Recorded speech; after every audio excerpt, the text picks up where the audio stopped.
I mean, if this is a tunnel, it's an aha moment. Yeah. It'd be huge. It is huge. It means that there might have been something that Mr. Ball chose to keep secret. Well, I think we're all quite excited that it could be the so-called flood tunnel booby trap system. Of course, we're going to investigate. What are we actually looking at here? Because honestly, this feels like we've just cracked open some kind of wooden Pandora's box. Just look at these timbers. Different sizes, different shapes, scattered but somehow connected. This doesn't look random. It feels like we've uncovered part of a collapsed tunnel, some kind of linear wooden structure that's been disturbed over time. For more than 2 centuries, Oak Island has been holding on to a mystery no one has fully solved. Ships have arrived, crews have dug deep, entire fortunes have been poured into the search, and still, the island keeps its secrets buried. Stories tell of treasure hidden far below the surface, guarded by traps, flooding systems, and layers of complexity so intricate that some believe it was never meant to be recovered at all. But what if everything we've believed up until now is completely wrong? In the Season 13 finale, something happened that may have changed everything.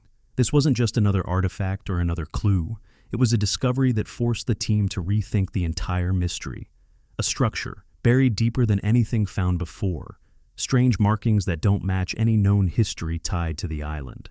And evidence hinting that whatever lies beneath could be far older and far more significant than anyone ever imagined. Some think it connects to ancient civilizations. Others believe it points to something intentionally hidden from history itself. And for the first time, there's a growing idea that Oak Island isn't just about treasure. It might be about uncovering the truth behind who built all of this, and why.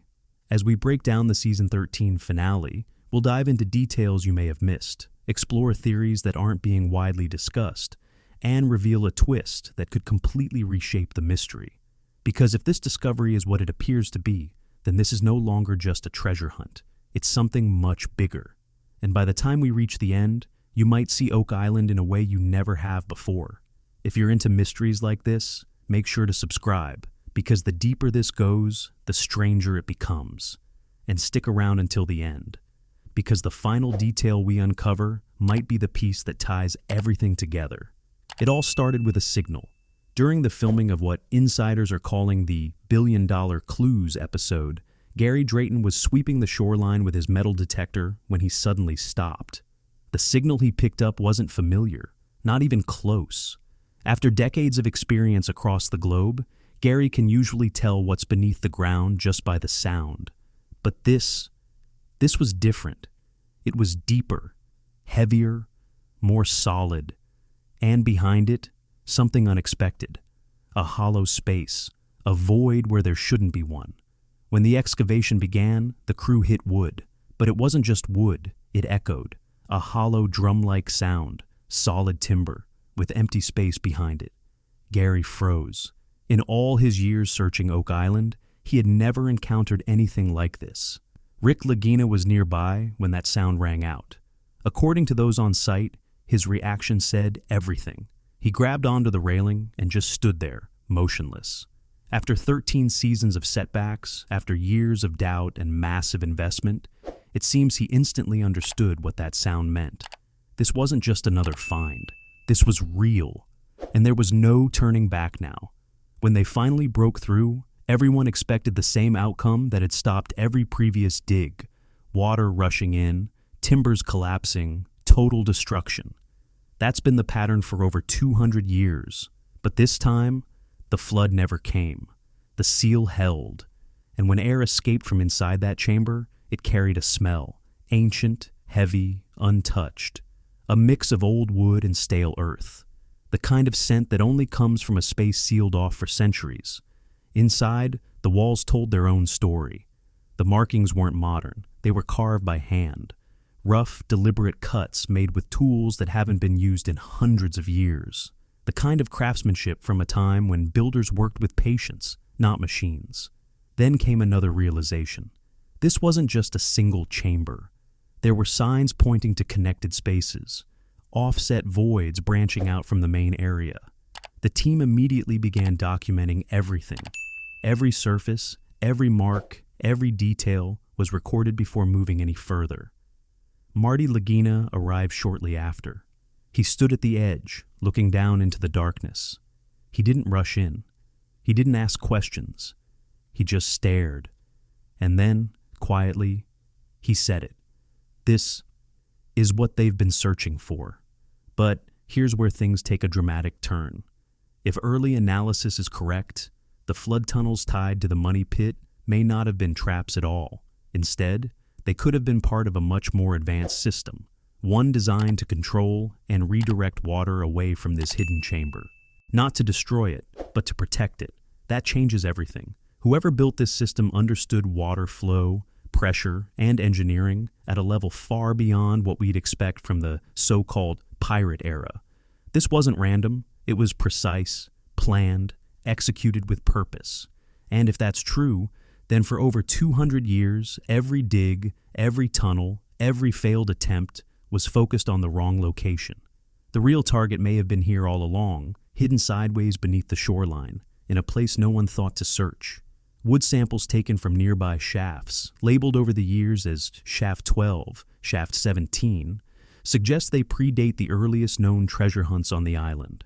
If that holds up, it completely changes the timeline, and the question isn't just what is buried there anymore, it's who put it there and when. But getting this far didn't come without consequences. This season pushed the limits like never before. Bigger machines, wider excavation zones. A full commitment from Rick and Marty. Millions spent, years invested, everything on the line. And then, the island pushed back. Craig Tester was monitoring equipment when he felt it first. Not a sound, a vibration. A low, deep tremor that traveled through the ground and into his body. Before he could react, it intensified. A deep groan echoed from below. Something underground, something that had held for centuries, was collapsing. The surface gave way. The ground sank several feet in a wide circle, and one of the massive excavators, over 40 tons of steel. The machine suddenly tilted, jerking hard to one side as the ground beneath its left track collapsed. The operator reacted instantly, slamming the controls into reverse. By sheer luck, the tracks caught stable ground. Later estimates say by less than 4 feet. If it had slipped any further, both the excavator and the operator would have disappeared into the void. All around, the crew scattered. Billy Gerhardt, who had been working a spoils pile about 30 feet from the edge, felt the shift under his bulldozer and immediately shut it down. Before the dust even had time to rise, he was already out of the cab and moving away. Jack Begley, positioned closer to the perimeter, heard it first. A deep, grinding rumble, like rock being torn apart beneath the surface. He grabbed the nearest crew member and pulled them both back just in time. Then came the dust. A massive column shot upward, high enough to be seen from the causeway. And then, silence. Not just quiet, but that heavy, unsettling stillness that follows something going very wrong. The kind where no one speaks and everyone starts counting to make sure no one is missing. From the outside, moments like this draw viewers in. The danger, the unpredictability. It drives the ratings higher each season as people watch safely from their homes. But for the team on the ground, for Rick Lagina, Marty Lagina, Gary Drayton, and everyone working those dig zones, this isn't entertainment. It's real. And with every season, it's getting harder to control. Gary felt the tremor from nearly 200 yards away. The moment he saw the dust cloud rising, he didn't hesitate. He dropped his detector and ran straight toward the evacuation area. Rick was on the opposite side of the money pit when it happened. According to crew accounts, he ran toward the collapse, shouting out names, trying to account for everyone before the dust even cleared. Marty intercepted him at the barricade, placing a hand firmly against his chest. "Everyone's out," he reportedly told him. "Everyone's out. Stop." Rick didn't answer. He just stood there, gripping the rail, staring into the haze, breathing heavily, not moving. The site was shut down immediately.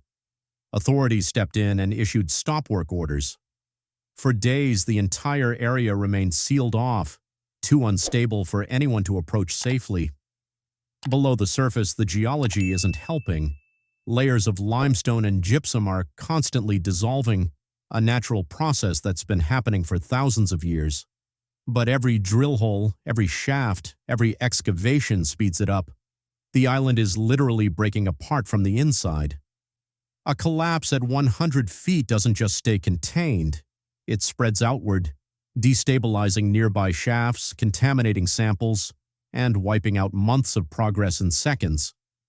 And the pressure around that chamber? Immense. Tons of soaked earth and seawater pressing down on centuries-old timber that's slowly weakening with age. One major breach could crush everything or flood it before it's ever properly studied. The risk has never been higher. But then, something unexpected happened. As the ground gave way, it revealed a layer no one had ever documented before. From the debris, the team recovered timber, wood that doesn't match the searcher tunnels from the 1800s. These pieces carried clear, hand-cut markings consistent with medieval craftsmanship. The collapse destroyed evidence, but it also exposed something hidden for over 600 years. If the carbon dating results hold up, they place human activity on Oak Island between 1350 and 1400 AD. Not the pirate era, not the 1700s, the medieval period. That's centuries before Columbus, and long before the supposed discovery of the money pit in 1795. If proven, that single detail rewrites everything we thought we knew about early transatlantic activity.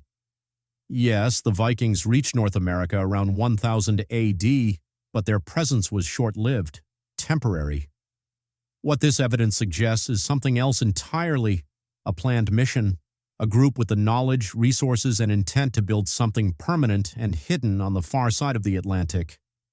Recovered tools reportedly match designs from medieval France and Scotland, the same kinds used to construct castles and cathedrals. Among them was a broken pickaxe, small, specialized, clearly designed for tunneling, not improvised equipment from later treasure hunters. This was deliberate construction on a serious scale. Rick held one of the wooden fragments, slowly turning it in his hands. The tool marks were still visible, curved, shallow cuts left centuries ago. Despite being saturated with moisture, the wood was remarkably well preserved. "This isn't from searchers," he said, handing it to the nearby archaeologist. "This is original. This came from whoever built this." The room fell silent, and that's where the leading theory begins to feel harder to ignore. Some researchers now believe Oak Island was never about buried gold or treasure chests.